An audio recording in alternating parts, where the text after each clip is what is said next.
ez dira halako batean pertsona oso bilakatzen diren gizakiak.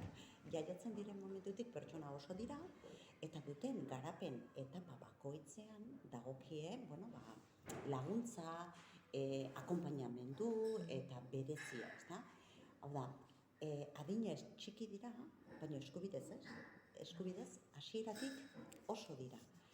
Baino, naiz eta hori nazioarteko foro guztietan onartuta dagoen, haurren eskubideen karta onartuta dago nazioarteko erakundean, estatuek izenpetu egiten dute, baina gure kulturan oraindik bustigabe dago nolabait esatearren, ez da? Eta hortik eratortzen dira askotariko arazoak. Haurrak ez daude agendan. Agenda beste batek egiten du. Haurrak ez direnak, eta aurrei zuzenean eragiten dizkieten erabakietan ez dute parte hartzen.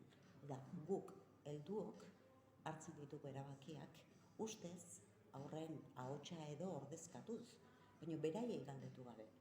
Eta parte hartzeko eta iritzia izateko eskubidea aitortua da Nazio Batuen erakundearen kartan.